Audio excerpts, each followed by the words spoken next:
The disc landed at a ranch at Corona, New Mexico, and the rancher turned it over to the Air Force.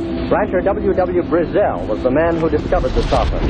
What I thought was a star began coming in my direction at a very rapid rate of speed. The unidentified object, which some sources thought might be a blimp, moved slowly down the Pacific coast from Santa Monica and disappeared south of Long Beach. I saw a UFO, and it went down the river, turned right at the United Nations, turned left, and then down the river.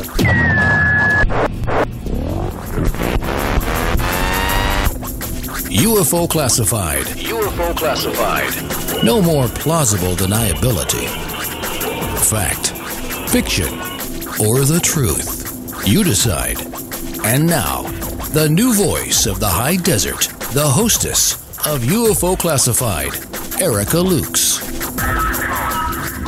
Well, happy Fantopia Friday, everyone. I hope you had a great week. I'm Erica Lukes, and always happy to be here on the best and most professional station around, KCOR. I want to give a little shout out to my wonderful producer, Tina Marie, who just, she rolls with a lot of stuff, and I love it. She always helps me out. She's incredibly professional, like I was saying, and I'm very excited for the success that KCOR is having right now. We've got a fabulous lineup. On Friday, we've got 4 women all night, amazing shows. So this is really, really cool for me to be a part of that. I had a bit of a little comment that I made on Facebook with regard to the Good Old Boys Club in ufology, and that got a lot of response. I just want to talk a little bit about that because I feel that right now we're in a very pivotal time in ufology in trying to find answers to questions, and we absolutely know something exists. We've got decades of fabulous research that has been done, and we need to learn how to take that research and move forward. But to do that, we're going to have to address some of the deep-seated issues in ufology. And in my opinion, being a woman and having dealt with some of this stuff, sexism, and the Good Old Boys Club is absolutely a big, big part of what we have to deal with. And we also have some behavior that is just pretty unbecoming, and we need to start moving forward in an ethical and a responsible way. We need to learn how to treat people, and we also need to not support pages or organizations that don't have integrity or don't stand up for the people that support them. I think that now is the time for women to take an active role, to come into this. And I want to say that I have spoken with a lot of wonderful women in ufology, and we are mobilizing. We're going to try to change some things. And I feel that something really positive is going to happen, but we need your support. This is truly, some of this behavior has to stop, and we need to do the best we can as researchers, as people that are being active in the field. We need to not accept behavior like this anymore. So there is my little speech for tonight. Aren't you guys excited? So while we're waiting for Mark McCandlish to come on, I want to bring on somebody who is very near and dear to me. And Jeff is my research partner, my partner in crime. He has to keep track of me too, the poor guy. But Jeff Cox was my assistant state director with MUFON, and he is now my partner as Utah builds a new successful organization where we are encompassing cryptozoology, ufology, all of these incredible things, the paranormal, because all of us know that there is a very blurry line when it comes to all of this phenomena. So, Jeff, I just want to say I'm first of all, thank you for being my friend. Thank you for being such a diligent person. Well, Erica, thank you so much for having me on. Oh my gosh, it is such a pleasure. I'm excited for our meeting tomorrow. But you have quite an interesting background, and I want you to, before we bring Mark on, I want you to tell our listeners who always see you in chat, tell them about your background. Well, my background, I've got 37 years in with the military and civil service. I was chief of safety of 3 different bases at Hill Air Force Base, where I had a Utah Test Training Range in Dugway. And then I had Nellis. And with the Thunderbirds, I had the Nevada Test Training Range. I had, Potapa. Kind of went blank there. Sorry. And What's Friday night? You're allowed to. I do too. A few classified areas sometimes rather not speak about, but So and then I went over to England and was senior safety director over there for 7 bases in England and one in Stavanger, Norway. They were all the mushrooms were listening to all the bad guys right after 9/11. So that was rather interesting. And then after I retired in 2008, I decided to become a safety consultant, open up my own business in Las Vegas and Roy, Utah. And just recently retired from that, sold the business, and going to enjoy the time with my wife and with you, with this new organization, and that's what's keeping me pumped again, just like the old days. Well, I think it's so much fun to work with somebody with your military background and your very methodical way of thinking about things, and for us to work together on the research project that we're working on now that we'll be discussing in more detail as we, find some things out, make some, get all of the data analyzed, because we've got quite a bit to go through. But it is really fun to work with progressive people that know there is much more to this, and that you also understand that sometimes you need to perhaps distance yourself from things and then really get down to work with people that are streamlined and focused on doing, the right thing. Well, you're absolutely right. When we made our step forward and decided to go with our own research center, I think it was, the heavens just opened up to us. People noticed what was happening. Things started falling in place. People were coming up, volunteering. This meeting tomorrow is a huge start for something that Utah's never seen before. And we've got the best of the best as far as handling the various groups. And the research project that we're doing now with Orange Orbs.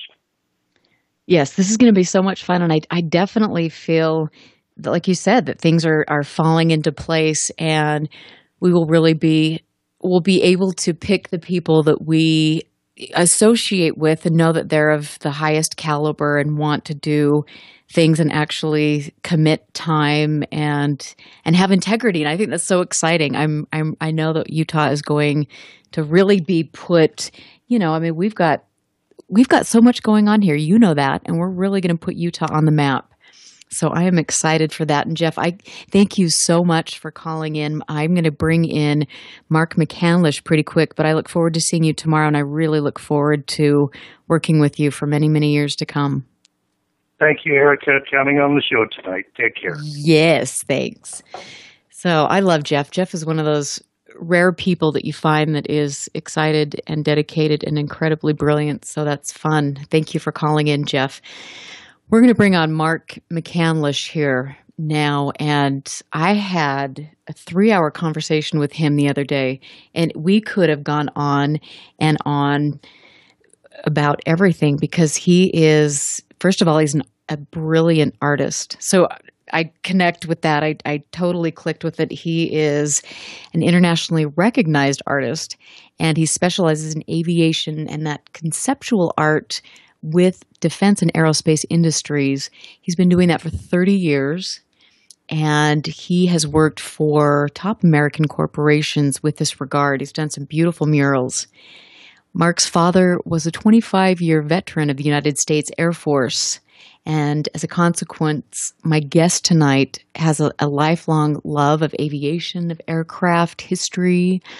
He had a UFO sighting, which we will talk about tonight, and his life has been full of incredible discoveries. He feels certain that carefully protected technology has been co-opted by an as yet unknown group. And so we're going to talk to him. Mark McCandlish, I am happy to have you here, and I'm excited to continue our conversation tonight. Well, thank you very much for having me, Eric. I appreciate it. Yes. Oh, no, you were so kind to leave work and then come talk to me. And I had a great conversation, and I just want to know more about everything. But first of all, if we actually have some listeners out there that don't understand the gravity of your work or what you have brought to the table, will you give us some more background? Well, to give you an overview, my dad was a 25-year veteran of the Air Force and spent a lot of time on different Air Force bases around the world, including Ramstein Air Base in West Germany during the Cold War, and a Strategic Air Command base, Westover Air Force Base in Chicopee, Massachusetts, which is where I had my first UFO sighting. I didn't realize it at the time until, in fact, I didn't even realize it until just a few years ago when I was looking at Google Earth, sort of reviewing the environment where the sighting had occurred, that I was in my front yard late at night taking the dog out for the last time and saw this object hovering the distance and exhibiting some uncharacteristically strange kind of movements for an aircraft. So I ran in the house, grabbed my telescope, and watched this thing for probably about 10 minutes. And then it began to drift off. It looked like a big ball of plasma. And drifted for a little while, and then suddenly just shot away like it had been fired out of a cannon, executing kind of a slight S-turn on its way out of town, heading off in a southwesterly direction. And apparently there had been a lot of UFO sightings across the United States, particularly at military bases during that particular evening. Anyway, it wasn't until I looked at that particular layout of the base on Google Earth that I discovered that the exact spot where this aircraft had been, or this UFO had been hovering, was directly over what would be called the Alert Aircraft Station, which was at the southwestern corner of the airfield, where the main runway would branch off, and there was kind of a herringbone pattern of smaller runways that sort of ran as a set of small tributaries off the main runway, which is where they kept a set of fully armed, nuclear-armed B-52 bombers in constant readiness, which is something that they did during the Cold War. They always had planes in the air. They always had planes on the ground ready to go. And this was in 1966, which was still pretty much at the height of the Cold War. So the strange thing was that I became quite obsessed with the whole UFO phenomenon after having the sighting, and I was posting bulletins on the school bulletin board and had a classroom that was really sort of fascinated by my fascination with this thing. And then one day the teacher said, "Okay, we've had just about enough of the UFO thing, Mark, and you have to take it all down." And about the same time, I was allowed to run down the hall to the little boys' room, and I was on my way back to the classroom when I was met at an intersection in the hallway with no one else around, no teachers, no students, no one, but the base commander's son was there, a very tall, imposing young man, and he had kind of a malevolent grin on his face, and that was the last thing that I remembered about UFOs from my childhood. It was like my memory of the whole thing was wiped completely until, I would say it was in the 1990s, 25 years later. My mom was cleaning out the attic because they were preparing to sell a house and found this essay that I'd written at about the same time for one of my classes, and it talked about the UFO sighting. Up to that point, I believed that I'd never seen one. And I was envious of all my friends who had. And here's this essay that describes in complete detail how I'd watched this thing through a telescope and everything. So I went to Yvonne Smith, who's well known for hypnotic regressions in Southern California. She is. She's great. Had her regress me. Yeah. And, I'd never been hypnotized before. And so she took me through this whole sequence of, different things that you do to kind of relax. And once we'd reached that stage where it was clear that there was that capability, that I was able to be hypnotized, she took me over and sat me down on this couch and took me progressively back through time to that winter night in 1966 when I had this sighting in Westover Air Force Base. And the funny thing about it was I'm sitting there and I'm almost experiencing or re-experiencing what I had seen that night, but I'm also kind of standing out my side of myself watching the hypnotic session occur, the regression session occur, and I'm reliving the extreme cold of the evening because, in February of '66 it was very cold. There was some ice and snow on the ground, and I had neglected to grab a sweater or anything when I took the telescope out, so I'm laying on Yvonne Smith's couch with my teeth chattering. And I'm in a perfectly comfortable, warm environment, but I'm re-experiencing the cold to the degree where my whole body's shivering. My face is sort of a clammy white. My lips are turning blue. My teeth are chattering. But I'm recounting for her as we're talking, as she's asking me, "What do you see through the telescope now?" What I was actually looking at. And if you've ever seen a mud puddle or something after a rainstorm where there's been a little bit of engine oil or something that's dripped off the underside of a vehicle, and you see this swirling pattern of rainbow colors sort of sweeping across the a large bubble on the surface of the water, that's kind of imagine something like that in terms of the colors and the irregular swirling patterns. But that's kind of what it looked like when I saw this thing through the telescope, except that it was much brighter, much more luminous. But it had that sort of a feeling to it, and sort of fuzzy around the edges, not a very well-defined, sharp, crisp image. Even though the telescope was focused, there was just not a very clear, defined edge to what I was looking at. But the performance of this thing was very striking in terms of being able to go from hovering silently to moving along and then suddenly accelerating at just an incredible pace.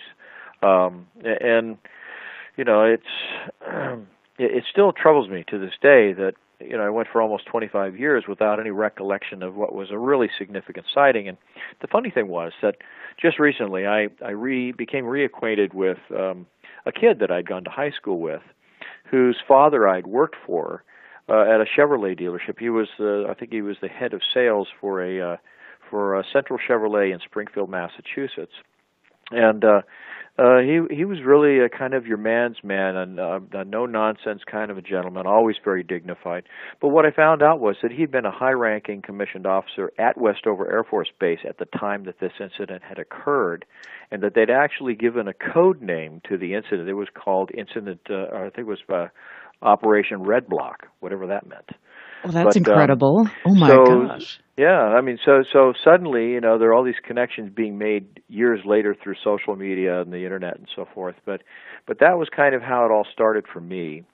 And then there was this blank period where I had no memory of these things that I had seen, and that wasn't the only one. As after I'd had this regression with Yvonne Smith, I began remembering other things. There's a rather famous photo that became notorious because it appeared on the cover of some tabloid, showing what was purported to be the shadows of a massive flotilla of flying saucers drifting between the sun and the moon, and the shadows were being cast upon the surface of the moon, and someone photographed through a telescope one evening. And as it happens, that the very evening that occurred, I was out in the backyard with that same little Gilbert Science Company 80-power reflector telescope watching the moon, and I did see those shadows crossing the surface of the moon with my own eyes. So I knew that it was true, even though the credibility of the whole story was being sort of undermined by where it showed up in the media. But so that was where it started, and then I became obsessed with cars, wanted to design cars and Corvettes and things, and spent a little time doing custom body work on a car that I had at the time. And what kind of car? I just have to ask you that. Well, you'll laugh. It started out that I had a 1969 Mustang that I had done some custom paint work on, and but I wish I could have had the car even today. But I realized that if I was going to become a car designer and work for one of the big three automakers, that I was going to have to go to a rather well-known institution in Pasadena called Art Center College of Design. It's kind of the premier place where these manufacturers get their designers. they have a whole curriculum there developed around transportation design. And so I decided that's where I wanted to go. But, even in the 1970s, it was like $1,200 a semester. It was very expensive, private college.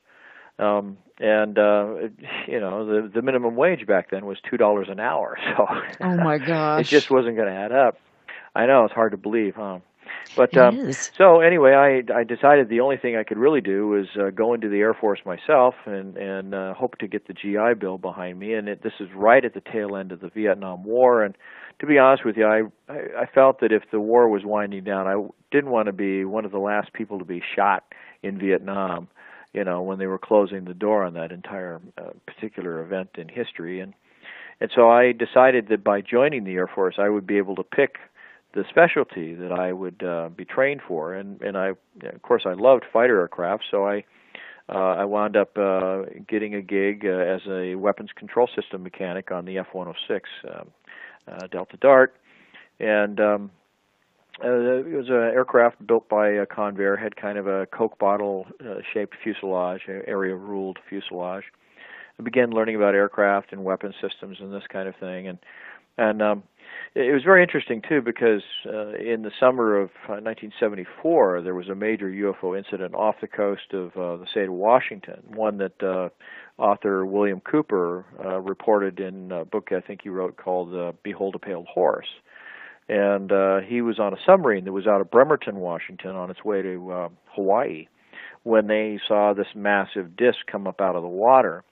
And pretty much at about the same time, we had what was called a covered wagon operation exercise, and it was not a drill. There was a code speak or code name for launching fully armed F-106s from our alert facility at the end of the runway. And oh my gosh, and Mark, I've just got to stop you right there because we've got to take a quick break, and then we'll continue with that story because I'm hanging on the edge of my seat, even though you actually told me this the other day. But like I said, it was so, the things that you've experienced are amazing, and I'm excited that you're here tonight. And I want to just tell everybody in the chat room, get in there, ask questions, please give us a call. As always, you can find me on Facebook or on my website, ufoclassified.com, where I will be updating you, giving you some new research, talking about the latest equipment, and talking about people that are really relevant and important in our field. I'm Erica Lukes, and we will see you in a couple moments.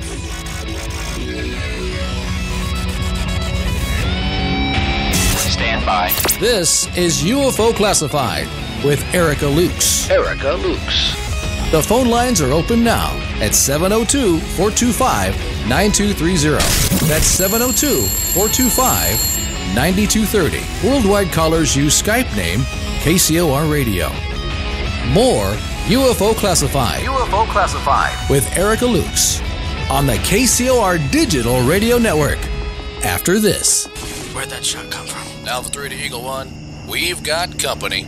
From Tate Publishing, codename Eagle Force, the saga begins. I see them, Alpha 3. All units, stay low and let them come. From the eyes of a special ops officer, Joe Michael Riggy brings to life this amazing story of survival, the unknown and the unexpected. Here they come. Hold your fire. Hold. Now. Codename Eagle Force at TatePublishing.com. Now, broadcasting in digital HD radio. What if maintaining a healthy weight was as simple as drinking a cup of coffee? With Valentis coffee, it's that easy. Harvested from the world's most pristine coffee farms and packed with the purest ingredients on earth, Valentis takes losing weight to a completely new level. At Valentis, we believe everyone deserves a chance to be healthy and fit. It's pure, natural, healthy, and delicious. Click the Valentis Healthiest Coffee banner on the KCOR Digital Radio Network website and take the Weight Loss Guarantee Challenge. Valentis Coffee, simply the world's healthiest coffee. When danger is imminent, will you be prepared? Now many mobile devices can bring you critical information from local sources you trust. With the unique sound and vibration, wireless emergency alerts keep you in the know wherever you are. Learn more at ready.gov/alerts. Brought to you by FEMA and the Ad Council. Friday night, 9 p.m. Pacific. Jump onto the Celestial Highway and travel at the speed of light into hyperspace. Hyperspace. Hosted by Solaris Blue Raven. She navigates you through the cosmic tides of mysticism into the world of covert technology, UFOs, mystical sciences, and the world of unforeseen forces. You get to really sort of enjoy a bizarre ride. Listen live, Friday night, 9 p.m. Pacific, for Hyperspace, the one show that blows the whistle off our government black ops projects. Hyperspace, hosted by Solaris Blue Raven. Exclusively on the KCOR Digital Radio Network. Want to take a ride?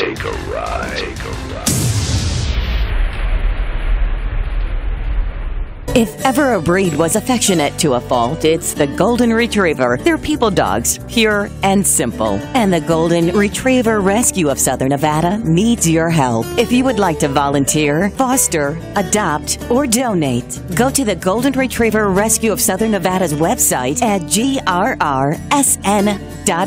That's grrsn.org. Or call 598-GOLD. That's 598-GOLD. You're listening to UFO Classified with Erica Lukes, where the truth isn't hidden beneath the black lines of a Sharpie. That's the craziest thing I've ever heard. To be on with Erica, call 702-425-9230. That's 702-425-9230. Worldwide callers use Skype name KCOR Radio. Radio contact. Share your thoughts on the show on Twitter by using hashtag KCOR. Or head over to the live chats at KCORradio.com. The audience goes nuts! And now, your host of UFO Classified. Are you ready? Erica Lukes.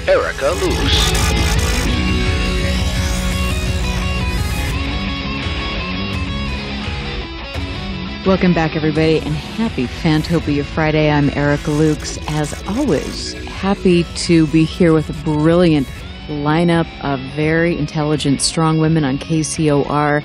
After my show, my producer has a great show, Restricted Airspace. Tina Marie will be bringing that up, and she is great. Like I was saying before when I opened the show, it is incredibly important that we support other women in the field, and I'm happy to know Tina Marie. She's a strong, bright woman, so this is very, very cool.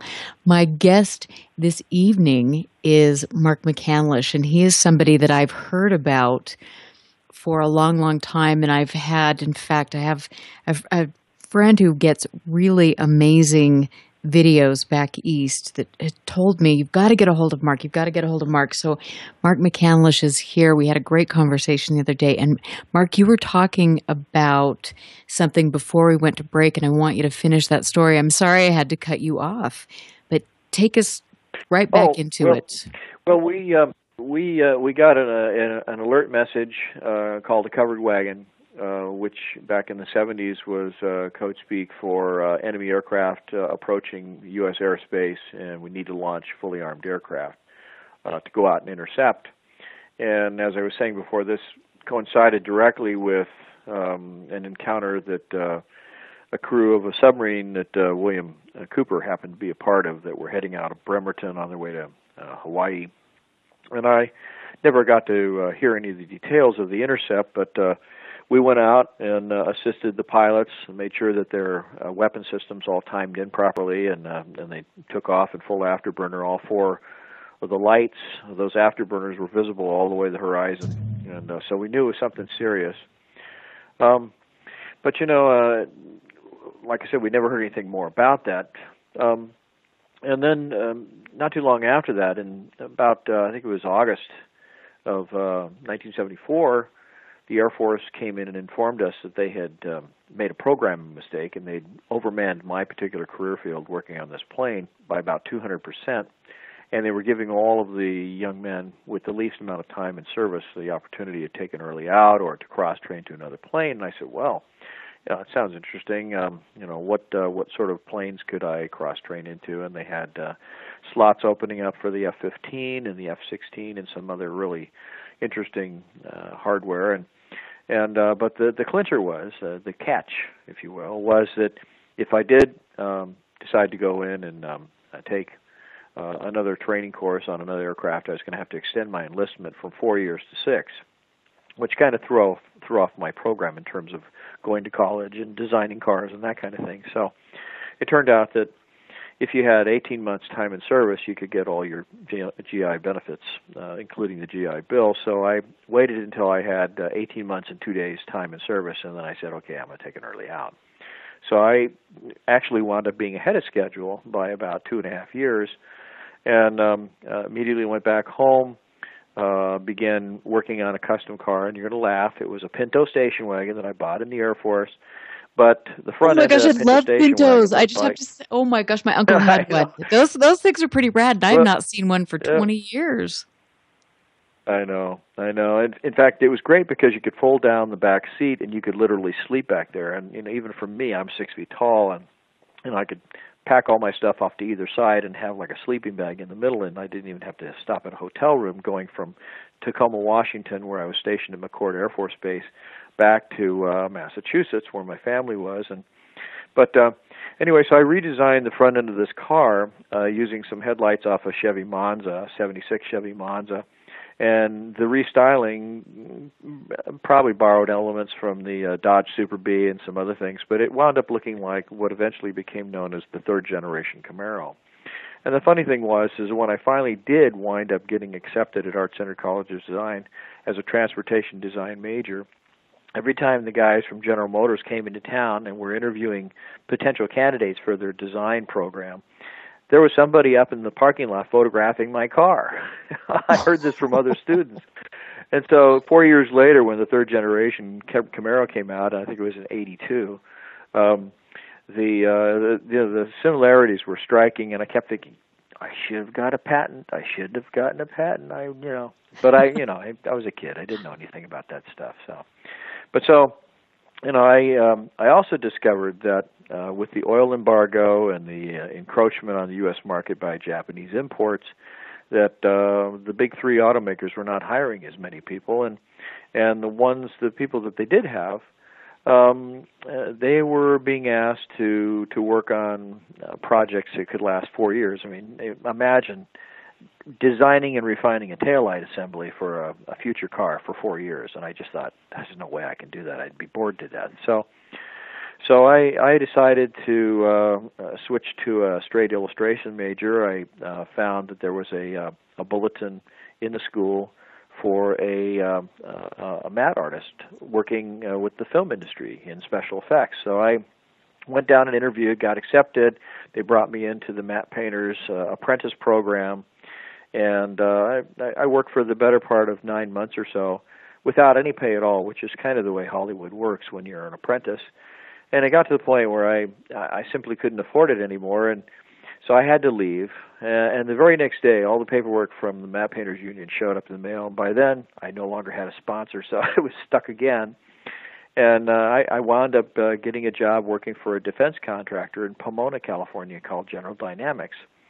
And I was just having so much fun climbing all over tanks and missile systems and getting tours of the USS New Jersey when it was in dry dock in Long Beach, being refurbished and brought out of mothballs and this kind of thing. And it was all part of working with the Naval Sea Systems Division for General Dynamics, whereas they were designing and building Standard Missile, the Phalanx gun system, which was kind of a close-in weapon system for defending ships against cruise missiles and things like that. So I began becoming more and more acquainted with some of these advanced technologies, and after a couple of years there, I realized that I could make a whole lot more money as basically an independent consultant, as a designer, as an artist, as someone who could help them to sell their products. And so I began freelancing throughout the aerospace and defense industries.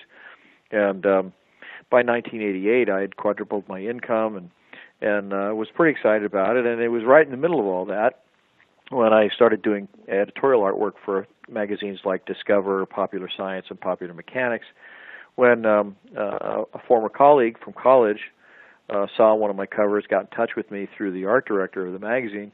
We decided to go see an air show together, and what I didn't know was that he was going to be bringing along a high-ranking executive from Lockheed Skunk Works, someone that he was working with, sort of network some jobs, so to speak.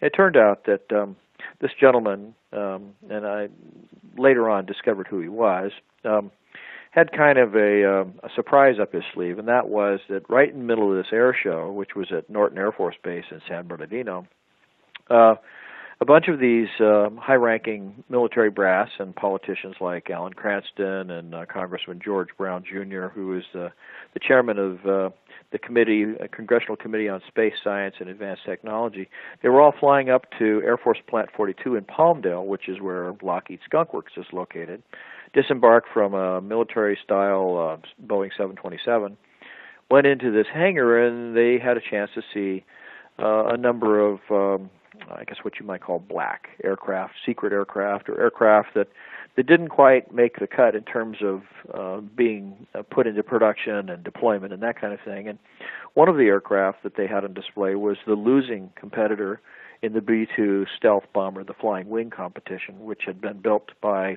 a team that was comprised of Lockheed and Rockwell International and perhaps a few others. I think there was a General Electric, might have been the engine manufacturer. But and they had a number of odd-looking little military hovercraft that looked like something out of a Buck Rogers film from the 1950s. And but then they had the first-generation Aurora aircraft, which people have heard so much about, and it didn't look anything like so many of the conceptual illustrations that you've probably seen in the magazine. This thing looked like something from outer space. It had kind of a flattened-out football shape. The entire thing was covered with space shuttle tiles, all black, had no cockpit, no wings, no tail. The only thing that it had in the way of flight controls, in terms of the pilot being able to see where the aircraft was going, was a pair of large infrared thermal imaging cameras under sort of like a mirrored glass ball, two of them offset from the center line of the aircraft up on the nose by about 6 feet apart. Essentially, they were the eyes for a pilot who was on the ground at an installation which I've been told was at Indian Springs Air Force Base northwest of Las Vegas, Nevada. And it was probably one of the largest remotely piloted vehicles built up to that point in history, in aviation history. But this thing was capable of taking off from a runway using 4 internally mounted conventional high bypass turbojet engines. And once this thing got up to something probably in excess of Mach 2, the inlets for these engines, which were both on the belly and on the upper surface of the aircraft in the form of NACA ducts for the inlets, and sort of an odd-shaped rectangular or trapezoidal-shaped trapdoor at the back end of the vehicle. These openings and exhaust ports would close, and there was a slight ridge that ran laterally across the aircraft at the widest part on both the ventral and the dorsal surfaces, on the backbone and on the belly. And this ridge had hundreds and hundreds of what looked like fuel injectors, but they were pointing outward and towards the rear of the vehicle. And the idea was that once this thing got up to something over Mach 2, the friction of the air passing over these tiles would become so great that the heat and the high pressurization of the air would spontaneously combust any fuel that was sprayed out into the airstream. And it turned out that the supersonic shock wave that would form would separate. There would be a wake separation right at this ridge, forming kind of a cone-shaped shock wave coming off the surfaces of the aircraft. And the fuel would explode as soon as it hit this airstream, and it would expand between the inside of the shock wave and the tapered afterbody of the vehicle. And what was really interesting was that this could take the aircraft up to something in excess of Mach 6, which I believe is between 14 and 17,000 miles an hour, which is a phenomenal speed, unheard of at that time. The first testing of the aircraft occurred in the 1970s. Deployment began in the early 1980s. I had received some confidential information years ago that this aircraft and its overflights of the Soviet Union was what precipitated the first big summit between Mikhail Gorbachev and Ronald Reagan in, I think it was 1983 at Reykjavik, Iceland. And so it was about that time that I think that the Russians began to realize that they had suddenly lagged behind in the area of advanced technology as far as weapon systems was concerned. And it was after that suddenly the Russians were talking about perestroika and glasnost and peace and nuclear arms reduction, which all seemed to happen after that meeting. So, it's hard to say whether or not, having an advanced weapon system really can change the course of history and lead to peace, but I believe that that's what the Aurora actually did. So this, of course, was kind of shocking for me to hear from my friend who had a chance to see these things. I unfortunately had another assignment that was given to me over the weekend by Popular Science magazine, so I wasn't able to go to that air show and meet this gentleman that had taken him to see this exhibit. But the most startling aspect of this exhibit, something I discovered weeks later, was that after some of these aircraft had been discussed and shown to the people who were in attendance there, they pulled back the curtains to another section of this huge hangar. It was, in fact, the Skunk Works hangar was the hangar where the original L-1011 Lockheed airliner had been built in the 1960s. But they opened up this other section, and there were 3 flying saucers there hovering off the floor. One was about 24 feet in diameter. The next larger one was roughly 60 feet in diameter. The largest was somewhere around 115 to 125 feet in diameter. We think it was probably about 124 feet in diameter. But they all had the same proportions, the same shape, and it was something like the types of UFOs that you would have thought or that you might have associated with the 1940s and 1950s, 1960s, which was more or less flat on the bottom, had sloping sides like a slice taken out of a cone, a little bit of a ledge, and then the top of it was a perfectly hemispherical dome. And on top of that were what appeared to be some glass blisters with some kind of a camera system under each one of the blisters. And he described a hatch door that looked like something right out of your stereotypical Captain Nemo submarine, with the wheel that you turn, and the wheel has these locking pins that go out into the frame of the door to lock it into a sealed hatch. Right. That was embedded in the surface of the aircraft. So that's what he saw. Wow. And so the thing was that the fellow that Brad had gone with apparently didn't know that some of this hardware was going to be on display, and we're not really sure why he didn't know, because he should have been in a position to know. But once he saw what was there, and once he had used his own authority within the hierarchy of Lockheed to get my friend into the show, he turned to him and he said, "There's stuff here that you're not cleared to see." He says, "This could be a big problem." He says, "So keep your mouth shut, walk around, enjoy the show, don't talk to anybody, don't ask any questions, and we'll get out of here as soon as we can." So Brad basically sort of tagged along with a group of other people who were actually cleared to see some of these things, and there was a lieutenant colonel that was sort of walking around from one exhibit to the next, describing what each of the vehicles were, what their capabilities were, what they could do, and this kind of thing. And so he learned a lot. And one of the things I found out about this young man when we were in college together was that he had a near photographic memory. We went to see the premiere of the first Star Wars film. And he sat there through the film and watched this. And then after we left the theater, he opened up a sketchbook and he did a perfectly accurate drawing of C-3PO and R2-D2 from memory, from what he had seen.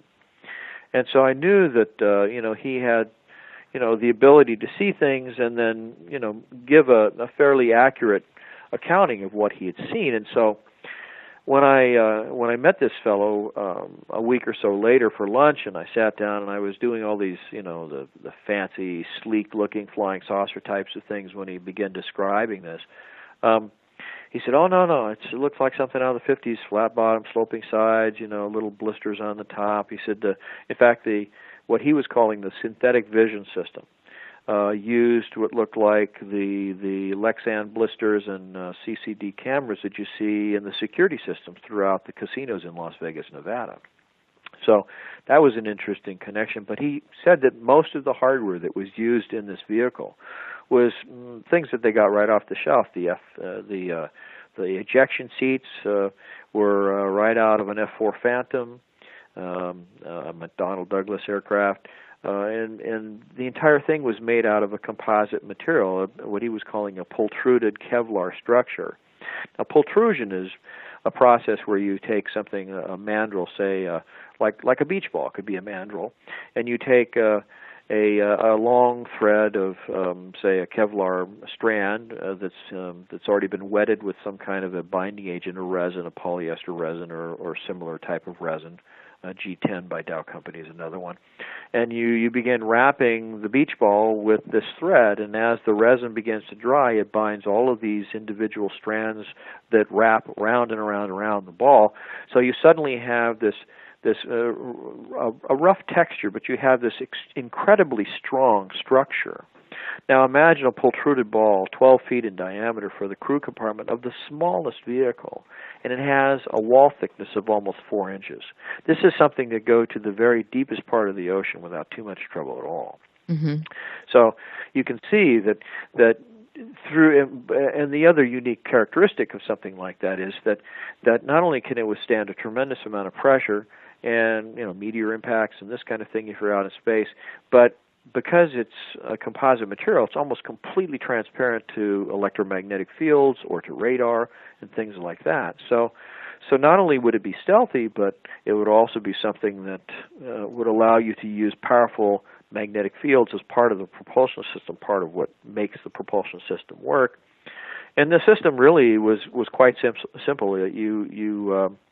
You'd have to say, if you looked at it at a glance, that the core of the system looked an awful lot like a very big Tesla coil with a column that ran up the center, which would pretty much accommodate the secondary windings of a Tesla coil. And the little wedge that ran around the belt line of the crew compartment was another set of coils, which probably would have been called the primary windings of the coil. The entire bottom of the craft, and this is typical of most of these flying saucer designs, is an array of very long, thin, triangular-shaped plate capacitor stacks that are encased in a quartz-like substance. And of course, there's some other things that are going on too. The central column inside those secondary windings has a type of mercury solution or gas, depending on the generation of the system involved. So this, my friend was throwing all this information at me, and I think that he was just trying to stump me to sort of one-up me, if you will, because we'd always been real competitive in school. And to his great surprise, I was able to follow along as he was talking to me about all these things, because I had befriended people like Thomas Bearden and Hal Puthoff and Tom Vallone and other people in the physics community who were interested in the same kind of things, talking about advanced energy systems and being able to exploit basically the energy form that drives the entire universe, something called quantum zero-point fluctuations of the vacuum. Now, this particular energy form gets its name from absolute zero, in a sense, because in the late 1800s, early 1900s, cryogenics, using supercooled fluids and attempting to cool everything down, eliminate all Brownian motion, all residual heat, so that you get to an absolute zero, was something that was being looked at and being experimented with quite extensively. But what they found when they did these things was that there was still this sort of vibration, this electrical charge, this flux that was still existing there in spite of all of this super cold condition. And so this is where the energy got its name. Zero-point energy is actually making referral to the fact that this energy, this electrical charge, still exists at near absolute zero. And it's everywhere. And in fact, the energy density, the early equations they were doing on this, they thought it was an artifact because the level of energy that they were seeing from the math suggested that you could find enough energy in the space of a light bulb to vaporize the oceans of the entire planet. And that they just, even the scientists who were seeing this just couldn't believe that this was true. But in fact, as time went on, they began to realize that not only was there an extremely high energy density, but it would seem somewhat homogeneous, almost undetectable unless you were using the proper kind of equipment. And so little by little, they began to look at ways in which to tap into this universal energy. It's available everywhere. And in fact, it's the very thing that's responsible for the increase of mass as an object accelerates through space-time. It's the very reason that Einstein said you can never go faster than the speed of light, because as you do so, that acceleration causes an increase in your mass, which makes it almost impossible to carry enough fuel to continue accelerating. Up to a certain point, as you approach the speed of light, your mass begins to approach infinity. And so you could just never carry enough fuel to continue going faster and faster. But if you turn it all around so that you're using this energy in the environment as your power source, it means the faster you go, the more of it there is available.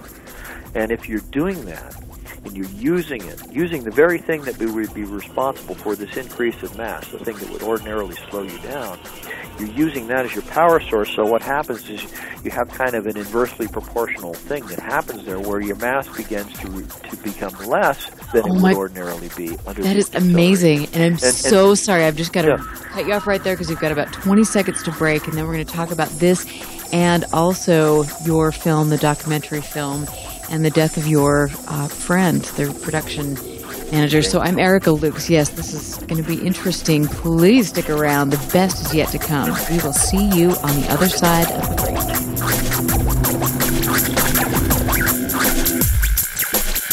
Listen very carefully. This is Houston. Say again, please. Houston, we've had a problem. This is UFO Classified, live every Friday night, 4 p.m. Pacific, 7 p.m. Eastern, exclusively on the KCOR Digital Radio Network.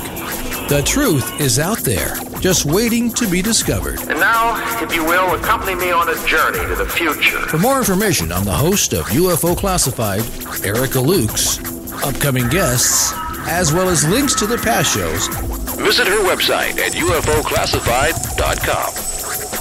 UFO Classified. UFO Classified. UFO Classified. This is KCOR Las Vegas, home of the Digital Radio Network, broadcasting from a shack just south of Area 51. Wait, that doesn't exist. This is the KCOR Digital Radio Network. Now for the news. Now, broadcasting in digital HD radio. The disc landed at a ranch at Corona, New Mexico, and the rancher turned it over to the Air Force. Rancher W.W. Brazell was the man who discovered the saucer. What I thought was a star began coming in my direction at a very rapid rate of speed.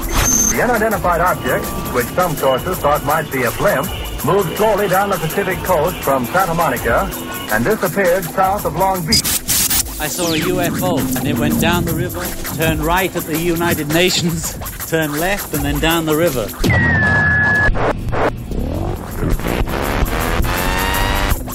UFO Classified. UFO Classified. No more plausible deniability. Fact, fiction, or the truth. You decide. And now, the new voice of the high desert, the hostess of UFO Classified, Erica Lukes. Welcome back, my friends. It is always great to see Wayne, UFO author, Jeff, everybody, Susan in the chat room, and I'd like to thank all of you from all over the world for tuning in. I'm happy to be here every Friday, and next week I have a British researcher, a really cool guy, Gary Hesseltine, will be here joining me on UFO Classified. You can find me on Facebook or go to my website, ufoclassified.com, to hear about all the Orange Orb updates, my research, what I'm going to be doing. I've got some great things on the horizon, and I wish I could share them with you, but things are coming to fruition, and this is going to be a very big a global thing that is going to be happening, and it will affect all of us. I'm very excited to be a part of this, and I'm happy that you're all here and listening. On the show tonight, after my show, actually, I've got my brilliant producer, Tina Marie, coming up on restricted airspace. Then you've got Universal Child, actually, which is right after my show, restricted airspace, hyperspace. And then Tina Marie's rocking it out with some really good music on the grind. So great night of ladies. My guest this evening is brilliant. Not only is he incredibly gifted at art, he's had really profound experiences and can share a lot. You can find him on his website, markmccandlish.com. Read his bio about the Secret Space Program, Zero Point Energy, and the source behind the Secret Space Program. You could also go there to purchase some of his beautiful drawings. So, Mark, tell us about that, because you are a brilliant artist. Oh my gosh. Well, it's very sweet of you, Eric. I appreciate that very much.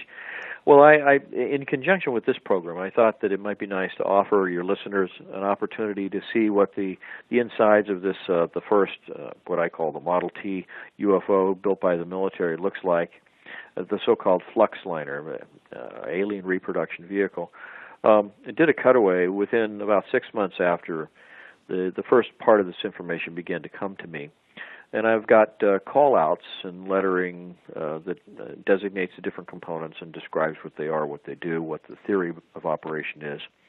I'm thinking that probably after all this time I should probably do an update, too, because I've learned quite a bit over the last 25 or 26 years since I first discovered what was really going on. But, you know, the blueprint sells for $20 plus the shipping and handling. And, of course, the further out you are, whether you're overseas and so forth, it can get a little more expensive. But I also have 3 aviation-related lithographs that I have for sale also. And so if your listeners are interested in contact me, I'm always interested in hearing new stories from people who've had sightings.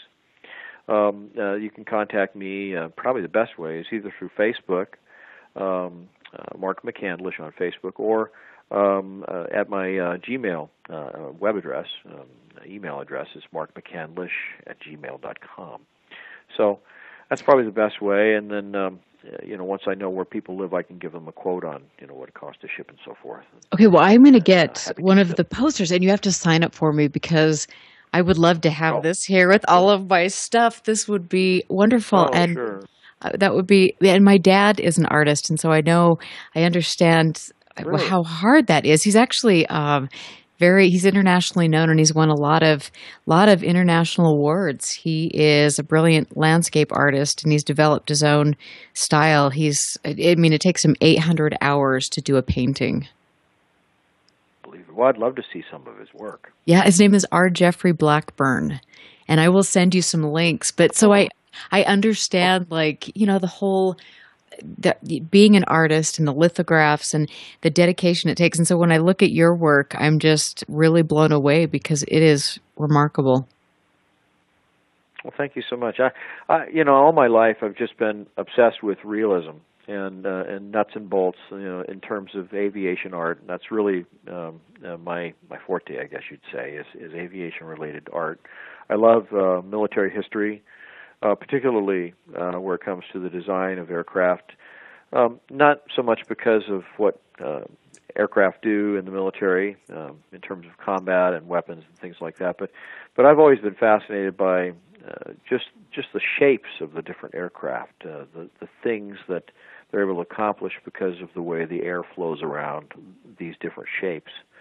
And, of course, there's lots of different textures, everything from the shiny, polished aluminum bodies of the 1950s, the Century Series fighters and so forth, and then the planes that flew in the Second World War that were battered and beaten and often in dull and camouflage paint schemes, and then the Vietnam era, again, more camouflage, and then more recent times, it's sort of what they call air superiority gray, which by itself has its own special kind of texture too. So, and that is it. Being an artist, and I have a friend. I have a I was going to say I have a friend who's an F-16 pilot at Hill Air Force Base. So I wanted to give a good shout out to him as well. Oh, interesting. Well, that's funny. My research partner he was at Hill Air Force Base, and so there's a lot going on here in Utah, as you know. That's true. Yeah, once I began freelancing throughout the industry, I happened upon an account executive for McCann Erickson down in Los Angeles, one of the ad agencies that was handling the Lockheed account at the time. And this fellow was a fighter pilot with the Missouri Air National Guard, and he was talking about how much they would really enjoy having one of my paintings. And I said, well, I'd really enjoy having a ride in one of your planes. And so he says, well, they do have what they call media orientation rides, where they give celebrities or people who are involved in the industry commercially a means of seeing what it is like to do what we do. And so I applied on 5 different occasions, and I wound up getting rides not only in the F-4 Phantom twice, 2 different models, the C and the D model, but I got a ride in the F-15 with my old Air Force unit, the 318th Fighter Interceptor Squadron out of McCord Air Force Base. I got a ride in an F-16 with the Arizona Air National Guard out of Tucson, and also an A-7K, which is called the Corsair II, out of that same installation. And so had an opportunity to actually get some stick time to fly the plane, and I don't even have a pilot's license, but it was just incredible.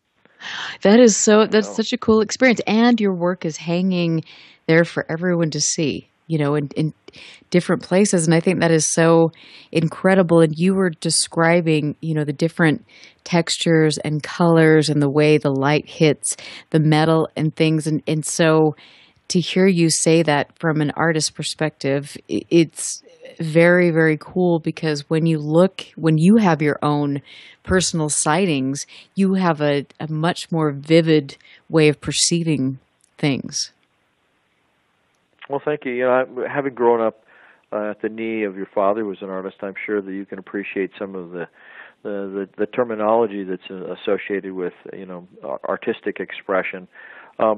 It's been very helpful for me in terms of the UFO experience, because it gives me an opportunity to interpret the phenomenon that I've seen. And to be really truthful with you, some of the things that I've seen here in Northern California have outdone everything that I've seen just about anywhere else. I'm convinced that there's either some kind of a secret facility here in the mountains between Redding, California, and Eureka, near the Trinity Alps, as they're called, or there's some kind of, for lack of a better term, alien activity, because there are craft that come in from space that converge on this location practically on a nightly basis. There are so many sightings here in Northern California, you would just absolutely be blown away. And very often what you see to the casual observer might look like a meteor coming in, except that meteors don't change direction as they're falling, and they don't stop and go back up and then drop down again behind a different mountain than the one that they originally dropped behind or came down next to, and they don't slow down as they're falling. Meteors don't do that. They usually speed up as they begin to fall from outer space and through the atmosphere. And so when you see things like this, when you see something as large as an aircraft carrier shaped like a blimp without any tail fins, crossing from one horizon to the next in about 3 seconds and making absolutely no noise at all, you know that there's something truly phenomenal going on in your area. And we see that kind of stuff very frequently up here. It's remarkable. And so it doesn't do anything except fuel my fascination for the whole thing. So how would you, since you have such a great knowledge of aviation, how would you tell somebody who is learning about this or investigating, how would you teach them to differentiate between military activity or something that could possibly be extraterrestrial? Well, it's very simple, surprisingly. And because you were ahead of MUFON in Utah, I guess, you can probably appreciate this. And that is that if the phenomenon that you see happens on a weekday night but never happens on the weekend, pretty good chance it's military. If it happens at random times, even Saturday or Sunday night in the wee hours of the morning, it might be off-world. But one of the things that helped me to discover that my phone is being very closely monitored was that I was out late one night, and I look for patterns anytime I see something unusual. And I was out on a Wednesday night, early Thursday morning. It was 2:22 a.m. I was looking to the northwest of town, saw this object come down at about a 60-degree angle. It was slowing down as it descended. And it went into the same area in the distance where the Trinity Alps are located. And so I said, okay, well, exactly 1 week from tonight, I'm going to be right out here in the same spot. I'm going to watch the sky again, see if it, sure enough, a week later, 2:22 a.m., same exact thing. So I pushed it out to the third week. The third week it happened. I didn't say anything to anybody about it, but the next day, I said to my girlfriend, I finally figured out where they're coming in, where they're going, and when they're doing it. And I wish I'd kept my mouth shut, because I should have gone out there and had a camera ready to film this the next week. Because I said, 2:22 a.m., watch, look what happens, here it comes, But she says, oh, come on, tell me. And so finally I gave in. I said, well, they're landing at 2:22 a.m., Wednesday night, Thursday morning. It's happened 3 weeks in a row now. It never happened again. Oh, isn't that the way it goes? Yeah, always. So I'm sure you've probably seen examples of this yourself in some of your own research, looking at what's going on. I mean, we talked a couple of days ago about some of the things happening out near Dugway and Tooele. And I'm convinced that there's some kind of flight testing program going on out there.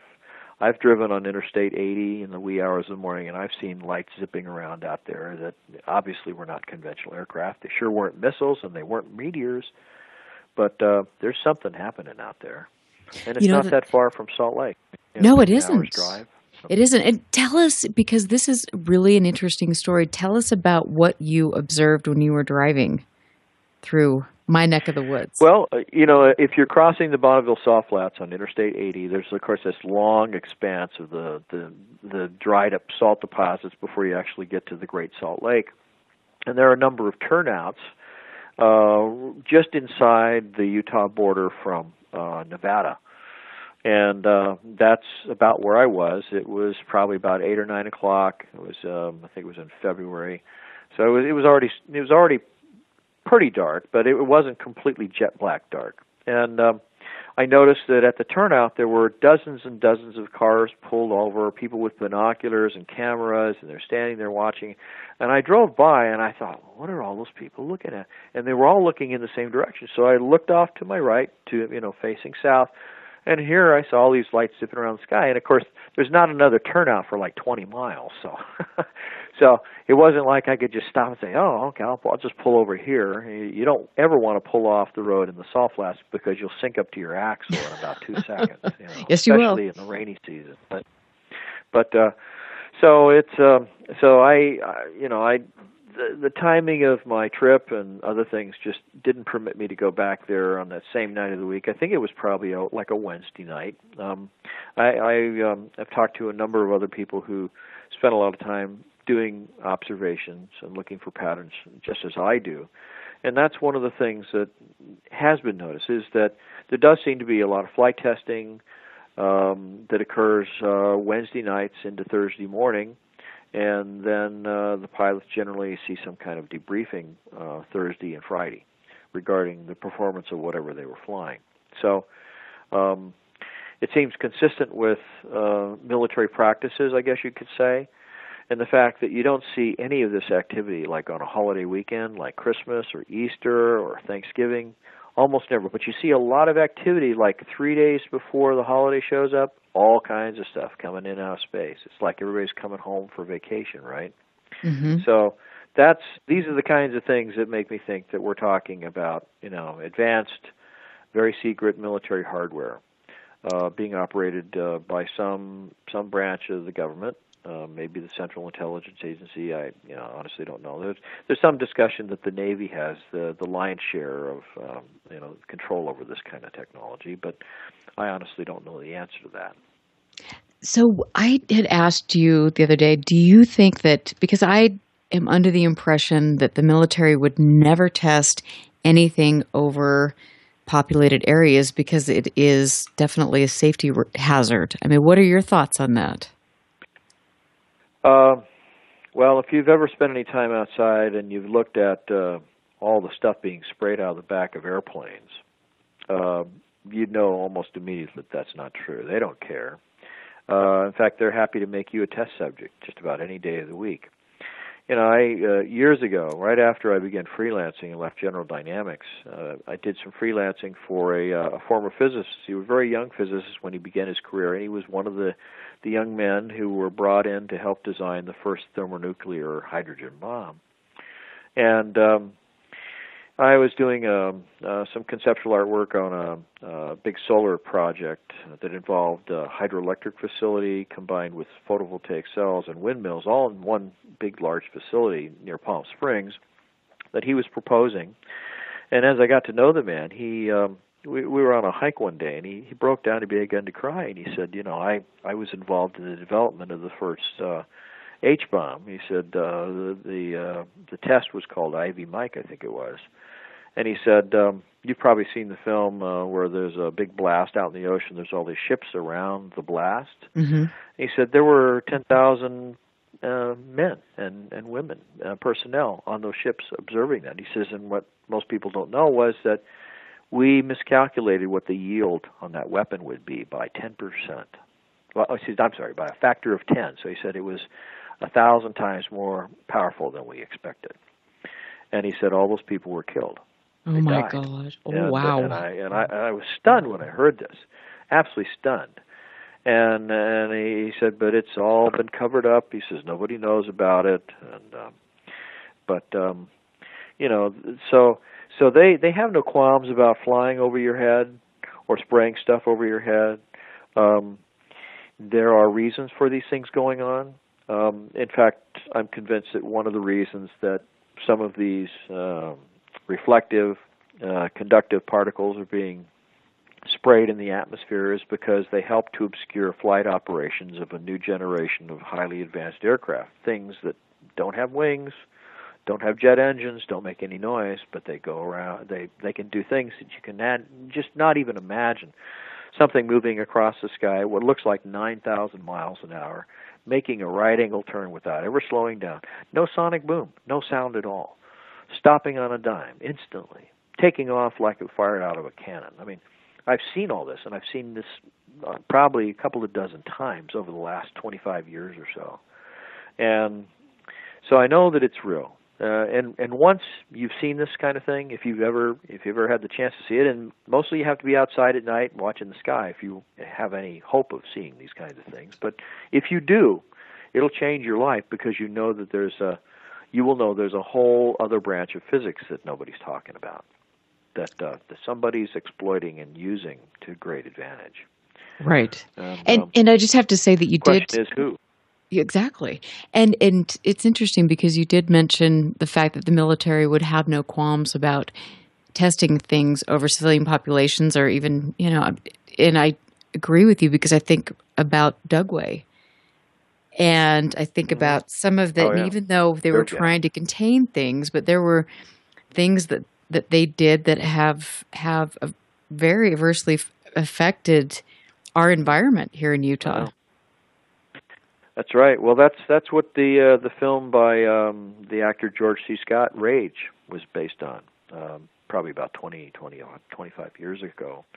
It was based on a sheep farmer, played by George C. Scott, who was out near Dugway with his herd, and there was a helicopter that had been used in a test of a new chemical or neurological weapon system. And the valve on the tanks on the helicopter stuck open as it was returning to base, and both he and his son were exposed to this agent, along with all their sheep, which died almost immediately. His son died a few days later, and then he died probably 2 to 3 weeks later. But it sort of fictionally documents the transition that he went through as these agents were beginning to affect his thinking and his ability to cope. And it was a very sad story, but it shows you the kinds of things that can happen if something goes wrong. Exactly, and I had no idea. They do, and I had no idea that George C. Scott was in a movie. Like, I'm going to be renting that tonight. Oh, wow. Mm-hmm. Yeah, it's called Rage. Okay. And, it's a moving story. But anyway, I think that, there's always the question about, whether we really are being visited by entities that are coming here from other worlds. I think a lot of people, particularly people who are very spiritual or religious, they simply cannot accept this. They can't accept that it's possible that there are other intelligent life forms getting around in the universe, in many instances with systems that are far more advanced than anything you can imagine, anything that we've even thought of. I've talked to people who've actually touched these systems, things that have been recovered that were shot down or crashed. Some of these systems, some of these propulsion systems are actually sentient, self-aware artificial intelligence that's embedded in some of these machines that appear to have been grown in some way through some truly advanced process that is really beyond imagination. And that is what we're going to have to talk. We're going to have to take our last break, right? I want to talk about this when we get back, and then I still would love to talk about Zero Point Energy, the film that you did, and all of that. So I'm Erica Lukes. This is UFO Classified. Stick around. We will be right back. Stand by. This is UFO Classified with Erica Lukes. Erica Lukes. The phone lines are open now at 702-425-9230. That's 702-425-9230. Worldwide callers use Skype name KCOR Radio. More UFO Classified. UFO Classified. With Erica Lukes on the KCOR Digital Radio Network. After this. 3 guys, no ties. I am truly sorry that Pistol and Boo were not declared. Protecting Australia is important. Declared everything when I went to Australia. Thanks. Why does he sound like Ringo? He sounds like Ringo. He did kind of, didn't he? Probably the most expensive PSA anyone's ever done. 3 guys, no ties. Wednesday night, 7 to 9 p.m. Pacific. Right here on the KCOR Digital Radio Network. Looking for a radio show like no other? We need something brand new. Then tune in to the KCOR Digital Radio Network, Tuesdays at 6 p.m. Pacific, 9 p.m. Eastern, and get ready for the quantum shift. The world is evolving around us. Will you be ready for the shift? This is one of the most important decisions you'll ever make. The Quantum Shift. Hosted by Dr. Sam Muggsy, will enlighten your understanding of the world and bring you mentally into a better understanding of existence. The Quantum Shift, Quantum Shift, Quantum Shift, Quantum Shift. Live Tuesdays at 6 p.m. Pacific, 9 p.m. Eastern. Exclusively on the KCOR Digital Radio Network. Alien Deceptions, a suspenseful sci-fi romance thriller by Tina Marie. Featuring the tantalizing Erica Jones and the mysterious Russell Hamilton. An out-of-this-world book of fiction based on years of document facts and files the government does not want you to know about. At least, not yet. Alien Deceptions by Tina Marie. Available now at Amazon.com or get a signed copy at TinaMarieEntertainment.com. Get your copy now. Friday night, 9 p.m. Pacific. Jump onto the Celestial Highway and travel at the speed of light. Into hyperspace. Hyperspace. Hosted by Solaris Blue Raven. She navigates you through the cosmic tides of mysticism into the world of covert technology, UFOs, mystical sciences, and the world of unforeseen forces. You get to really sort of enjoy a bizarre ride. Listen live, Friday night, 9 p.m. Pacific. For Hyperspace. The one show that blows the whistle off our government black ops projects. Hyperspace, hosted by Solaris Blue Raven. Solaris Blue Raven. Exclusively on the KCOR Digital Radio Network. Want to take a ride? Take a ride. Take a ride. Dave, what are you doing? Just sending a gift to Dave 2037. Who? Me in the future. I save a little money from every paycheck for Dave 2037 so he can buy anti-gravity boots or a hologram Doberman. What are you getting Steve 2037? Steve 2037 will be just fine. Well, okay, but don't expect to borrow my anti-gravity boots. Save something for the future. Put away a few bucks, feel like $1 million. For free ways to save, go to feedthepig.org. That's feedthepig.org. This message brought to you by the American Institute of Certified Public Accountants and the Ad Council. This is the world-famous KCOR. That's the only station I listen to. You're listening to UFO Classified with Erica Lukes, where the truth isn't hidden beneath the black lines of a Sharpie. That's the craziest thing I've ever heard. To be on with Erica, call 702-425-9230. That's 702-425-9230. Worldwide callers use Skype name KCOR Radio. Radio contact. Share your thoughts on the show on Twitter by using hashtag KCOR. Or head over to the live chats at KCORradio.com. The audience goes nuts. And now, your host of UFO Classified. Are you ready? Erica Lukes. Erica Lukes. Welcome back, everybody. Unfortunately, this is our last segment for this evening, and I'm so sad, but rest assured, KCOR is rocking it out with a lovely lineup of women. After my show, you can listen to Universal Child and then Restricted Airspace, Hyperspace, and then tune in for some really groovy music on the grind. I am here tonight with Mark McCandlish, who is somebody that I've heard about for a long, long time.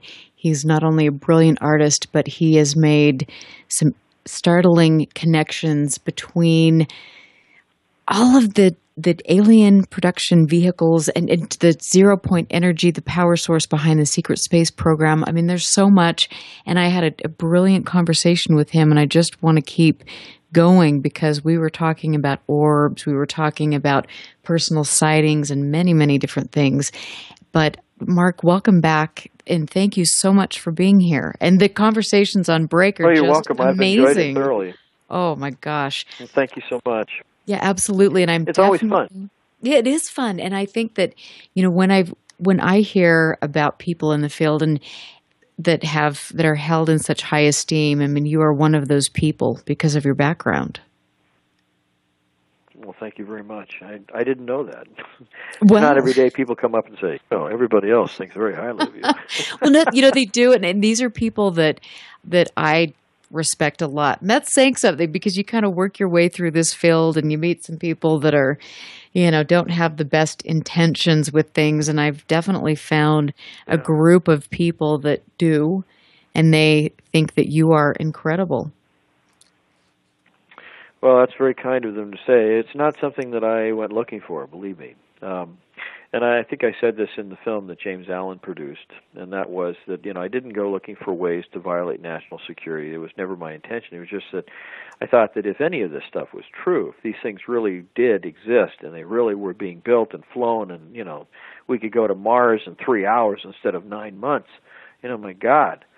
It's practically a crime against humanity to withhold this technology because we could learn so much about the universe. We could learn so much about our solar system, about all the things that are going on with the sun and everything else. I mean, things that would probably be very helpful to humanity and to the environment. I mean, just if you think about how you could restructure the use of petroleum for making synthetics and fuel, or not just fuel, but I mean plastics and pharmaceuticals and things like that, instead of just burning it, which is probably the most harmful thing you can do to the environment.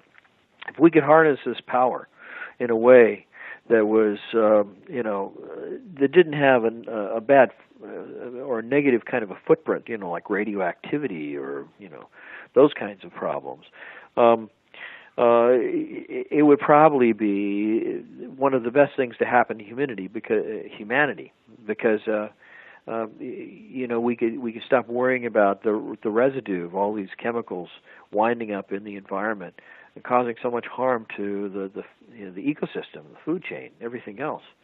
I think it'd be fantastic. I mean, I would love to fly to Mars and see that world, that different world. I mean, I've seen so many photographs of what people believe are probably fossils of ancient life forms that once existed on Mars millions of years ago. I mean, I started out my art career, my drawing as a kid, drawing dinosaurs and trilobites and things like that, because I was fascinated by all the fossils that I found in northern Arizona when I was a little kid, hiking around, exploring with the family. So that's where it all started. And to think that there might be fossils on Mars, my gosh, that's probably the most fascinating thing I can think of in terms of a hidden history of our solar system. Just imagine. So let's talk about, because I want to talk about James Allen and everything that you went through. You mentioned this on break, but this is a really provocative story and a really tragic end. It is. The free energy and alternative energy field is filled with stories of people who came up with ideas and inventions, patents and things, people who disappeared or died mysteriously, and a lot of people just kind of smirk and say, yeah, sure, I believe that, of course. But it really does happen. I've known people personally that it happened to. But in the instance of the film, I was contacted by James Allen. His last name was actually Higgins, and he preferred just James Allen as his name in the film industry. He was a student studying for a master's in film production at Savannah College of Art and Design, also known as SCAD, in Savannah, Georgia. He contacted me because he'd read that I seemed to be pretty knowledgeable of what was going on in advanced military weaponry and this kind of thing, and he wanted to do a screenplay about a young, promising pilot who gets taken out to Area 51. He's given a chance to fly some of these real exotic aircraft or vehicles of one kind or another, and discovers that everything isn't what it seems in that environment. But when he found out that I was the person who originally broke the story about the so-called Fluxliner or alien reproduction vehicle back in 1989, he wanted to know everything there was to that story, how it happened, how the information came out, what I did about it, how it affected my life, how it affected my career. And so we began a correspondence. But one of the things I said to James was, this is not fun and games. This is serious stuff. And there are people out there that consider the subject matter serious enough that you could be in harm's way. You could be in danger. And he kind of laughed on the phone. I think he was amused by the idea that there was any kind of information out there that was so sensitive that someone might actually be physically harmed or even killed for talking about it. So he went ahead and he and his best friend James Gladman, who is also an instructor at SCAD, flew out here and we sat down with a camera and an audio system, and I began answering questions and talking about my experience, how all this came to me. He went back home with all this footage and began putting the film together and had a wonderful soundtrack. Used a lot of stuff from Red Hot Chili Peppers, which apparently they objected to, so he had to re-edit the whole film to knock it all out and change the sound. Yeah, and it was wonderful. I mean, if you could have heard the soundtrack with these little snippets from songs done by Red Hot Chili Peppers, you would have just loved it. He did the film. He put it together as his thesis, along with a long, probably 50 or 60-page document describing the basis for the documentary, about my work, what I'd done, about the witnesses that I'd found that tend to verify everything that I was claiming, and it was so well received by everyone that saw it, he decided that he was going to go and sort of redo the film as a full-fledged, commercially released documentary. And he was well underway with that endeavor when he suddenly became very sick. Now, coincidentally, his cat, just a month or two before James became ill, his cat became violently ill and had to be euthanized. And of course, I felt bad for James because he loved that cat. But then he started sort of seeming more and more absent. He was a brilliant young man. I mean, we had conversations like some of the conversations you and I have had, Erica, that just lasted for hours, and just a brilliant, extremely articulate young man, very, very knowledgeable about film and what it takes to make a good film. And but he stopped calling. I wasn't hearing from him, and then James Gladman, the fellow who helped to finally produce the film and edit it, called and said that he'd been diagnosed with a very, very aggressive form of cancer, a very rare form of cancer, bile duct cancer, which he mentioned kind of in a sidebar that he said it's often associated with the ingestion of a radioisotope called thorium. And I said, "Are you kidding?" And he says, "No." He says, "I'm absolutely serious." He says, "I think that somebody's tried to poison James." And I said, "Well, we better get some blood and tissue samples, get them analyzed right away, see if we can head this thing off." And I mean, it took his life in 2 months. That's how fast it was. Oh my gosh! He went from experiencing something like indigestion to 6 feet under in 2 months. And all of the people who participated in producing and contributing to the film at that end, at SCAD and James, they were all devastated, as I was, because we just couldn't believe that this had happened. But we did manage to get blood and tissue specimens, and they were sent off to a pathology lab. I think it was in Colorado Springs, Colorado. And it came back with an incredible list of radioisotopes: uranium, cadmium, thorium, beryllium, just on and on and on, heavy metals out the yin-yang. I mean, it was awful. And it was obvious that he'd been poisoned. And I mean, and it wasn't just a little high here, a little high there. We were talking about hundreds of times what would be considered a high reading in his system. There was no doubt that he was murdered in my mind, none whatsoever. We tried to get the Savannah Police Department. We tried to get the FBI involved. James Gladman called the Savannah Department of Public Health because we felt that if James had been exposed to radioisotopes, then his apartment might be contaminated. Anyone else who lived there afterwards might be, in jeopardy. And the only group that expressed any interest in doing an investigation was the Department of Public Health, and then they did nothing. It was as though a higher authority came in and said, "You're not going to touch this. Leave it alone." Oh my gosh. Same with the FBI. Yeah. That is disturbing. Not a single response. Yeah. Not a single response to any of my emails, no response to any phone calls, nothing. It was like we were making prank phone calls or something, like they didn't believe us. And we had the pathology report that proved, without a doubt, that he'd been killed using radioisotopes and heavy metals. And so,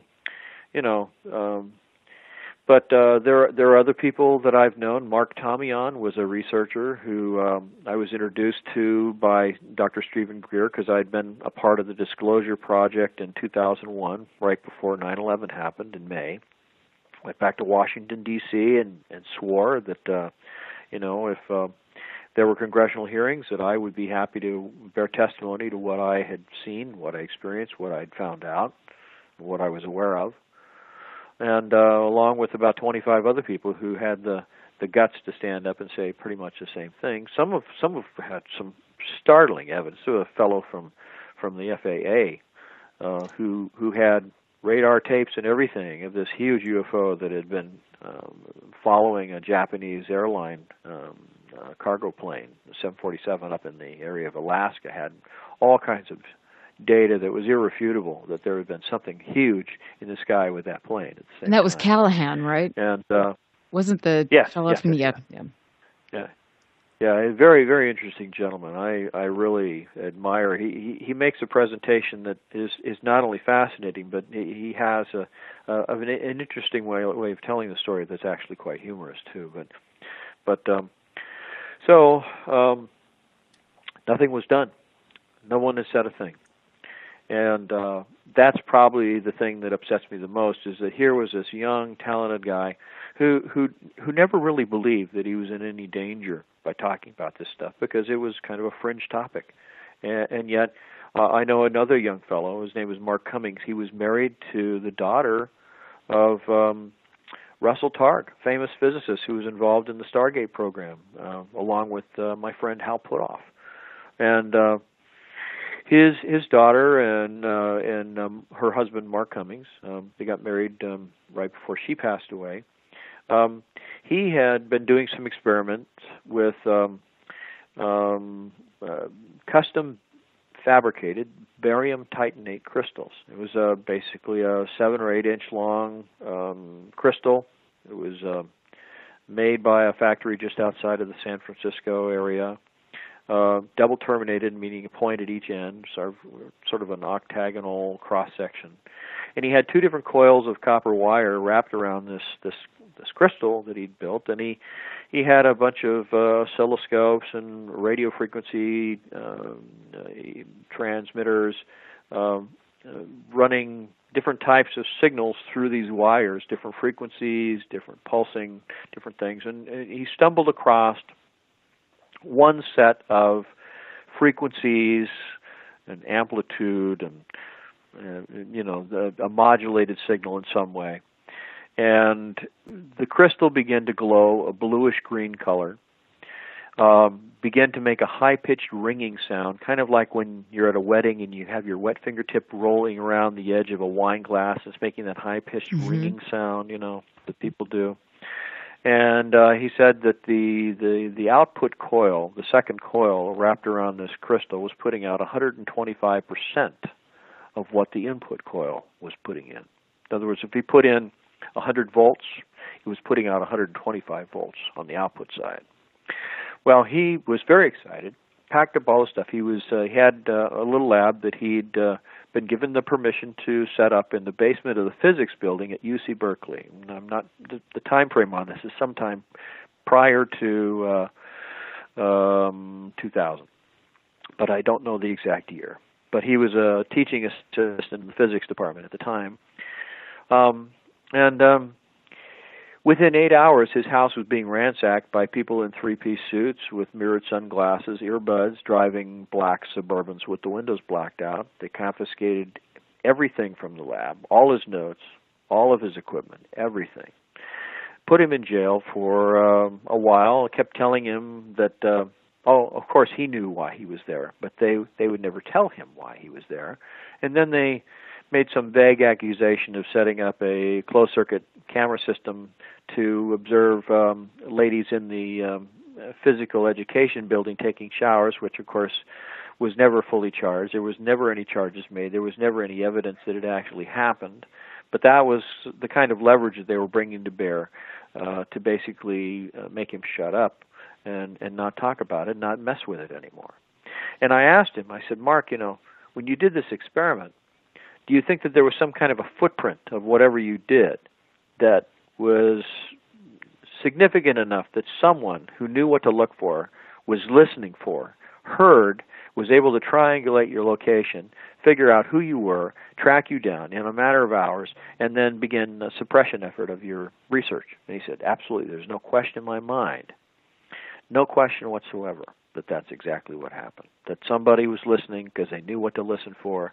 And when I put my little apparatus together, it put out a signal that somebody saw, and that's when the suppression effort began. And they were very, very hard-nosed about it too. And that, the thing that's so interesting to me, I have a friend here who does a lot of pretty progressive stuff as far as Dugway and researching Dugway. And he's told me stories about men in black literally pulling up to his house, walking in, saying, you are going to delete all of this, and we will, without a doubt, put you in prison for I mean, so it is.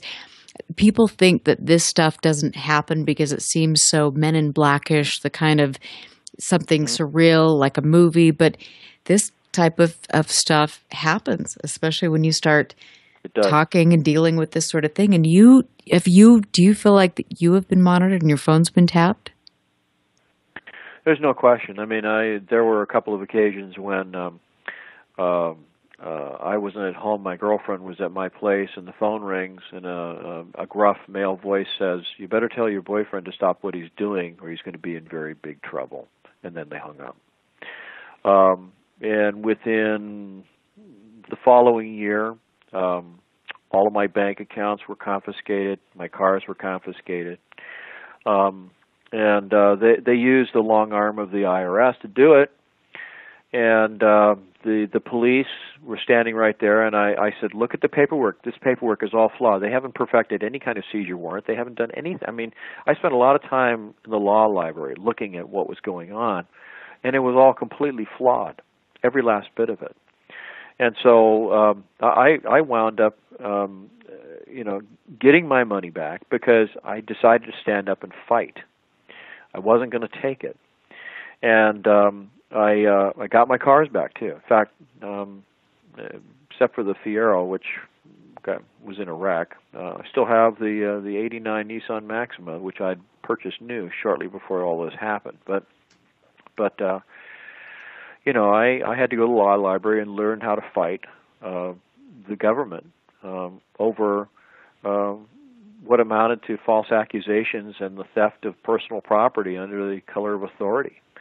And and I did get it back, and the IRS never showed up to fight their side of the battle. As soon as they saw my points and authorities, they'd violated 23 different parts of the IRS code in performing these seizures.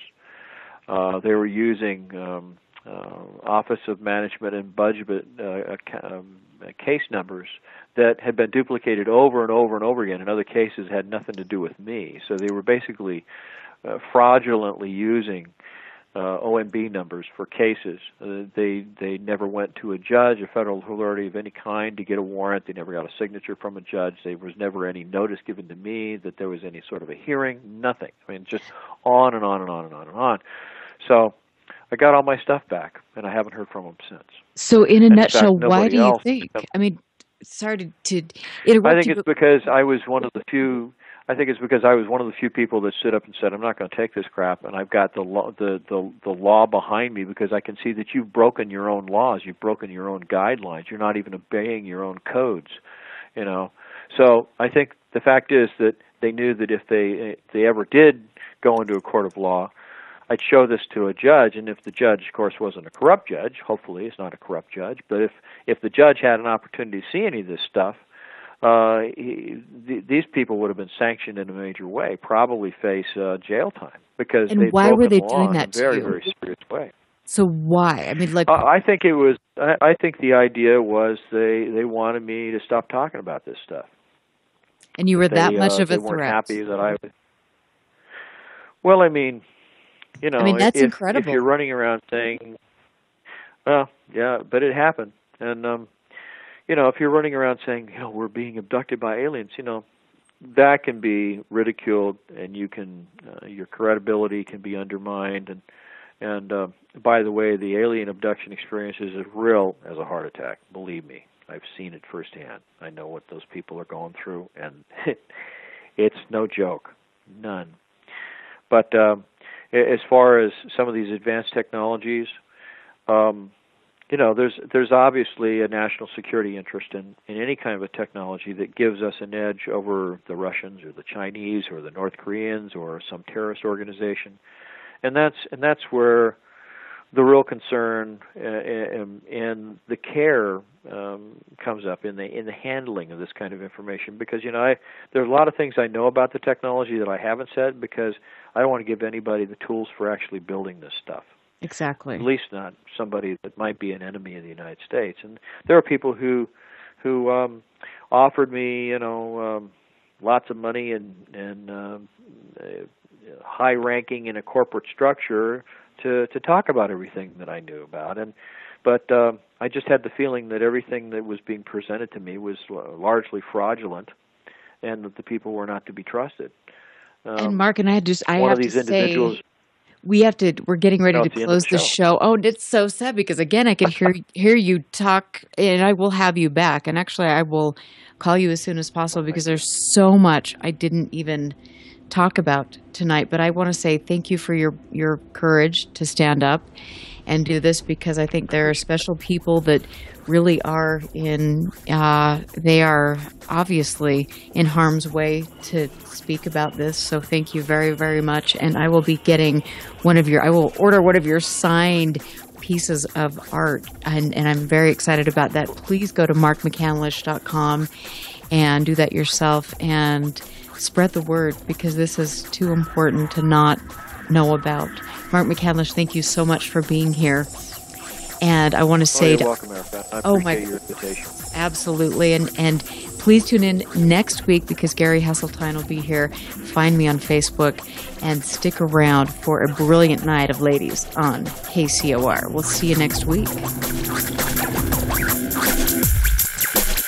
Listen very carefully. This is Houston. Say again, please. Houston, we've had a problem. This is UFO Classified, live every Friday night, 4 p.m. Pacific, 7 p.m. Eastern, exclusively on the KCOR Digital Radio Network. The truth is out there, just waiting to be discovered. And now, if you will, accompany me on a journey to the future. For more information on the host of UFO Classified, Erica Lukes, upcoming guests, as well as links to the past shows, visit her website at ufoclassified.com. UFO Classified. UFO Classified. This is KCOR Las Vegas, home of the Digital Radio Network.